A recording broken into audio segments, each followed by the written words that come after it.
Hello friends, welcome to my channel Reena's kitchen Hindi. तो आज है 6 मार्च, बड़ा शनिवार। तो आज एक ऐसा उपाय बताने वाली हूँ जिससे कि आपके घर में धन धान्य की कोई भी कमी नहीं होगी। और सबसे पहले महत्वपूर्ण बात है गाय की।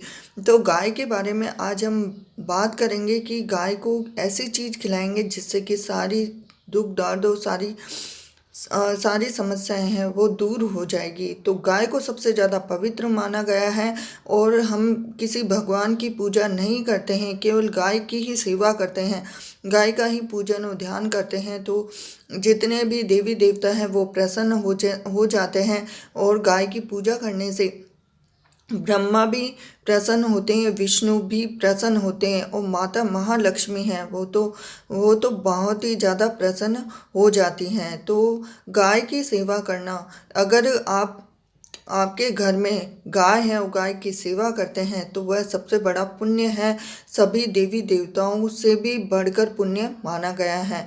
और अगर नित्य प्रतिदिन आप गाय को भोजन कराते हैं और उनको रोटी खिलाते हैं तो गाय का पूजन शास्त्रों में भी और महापुराण में भी सबसे ज़्यादा सर्वोत्तम माना गया है। तो गाय को सबसे ज़्यादा पवित्र माना गया है क्योंकि उसके अंदर 33 करोड़ देवी देवताओं का वास माना गया है। इस तरह से गाय को सबसे ज़्यादा पवित्र और सबसे ज़्यादा पूजनीय माना गया है। क्योंकि जो गाय के लिए तो भगवान जो कृष्ण हैं उनकी भी छवि गाय से ही बहुत ही ज़्यादा सुंदर हुई है। क्योंकि गाय को जो उन्होंने गाय माता के साथ ही रहते थे और गाय को ही सबसे ज़्यादा पूजते थे। तो उन्हीं के साथ खिलकोट उनके साथ रहकर उन्हें ग्वाला और किन्हीं नामों से जाना भी जाता है। तो गाय के लिए सबसे ज़्यादा महत्वपूर्ण है कि गाय चराने जाते थे कन्हैया, गाय की पूजा करते थे, गाय की सेवा करते थे और गाय का ध्यान करते थे।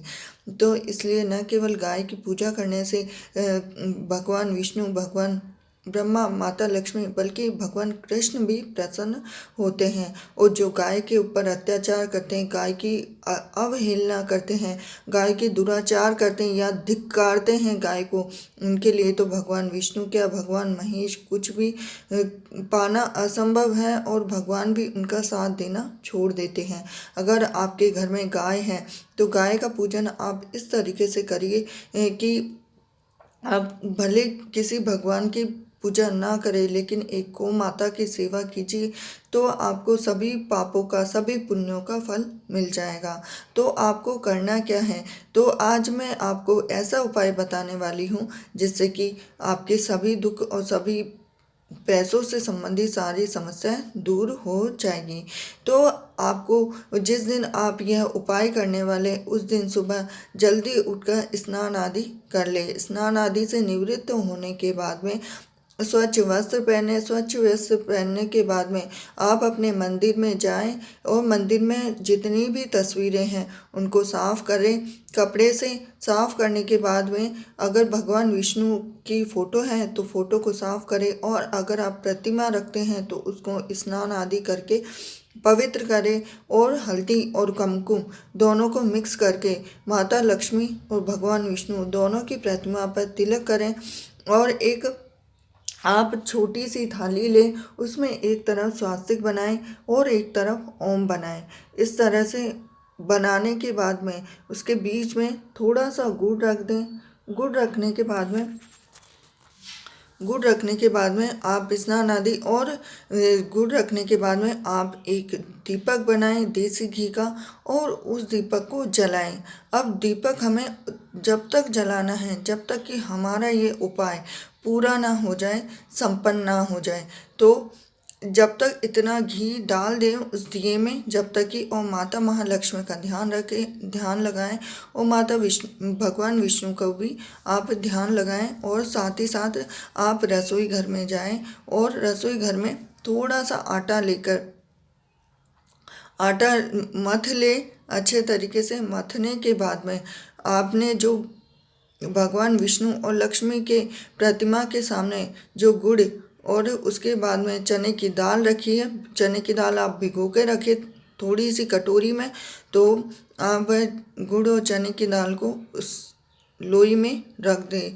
लोई में रखने के बाद में उसको ऊपर से कवर कर दे और एक छोटी सी लोई बना दे और ऊपर से हल्दी और कुमकुम दोनों का तिलक करें।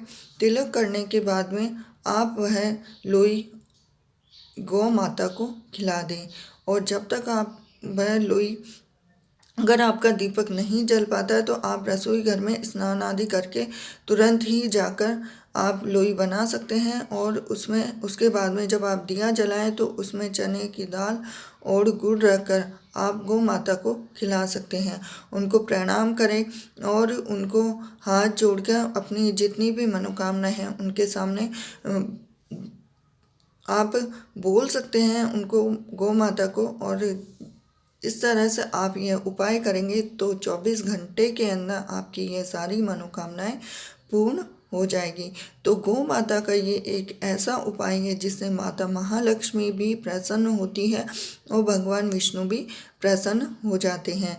तो इस तरह से गौ माता को 33 करोड़ देवी देवताओं का वास भी माना गया है।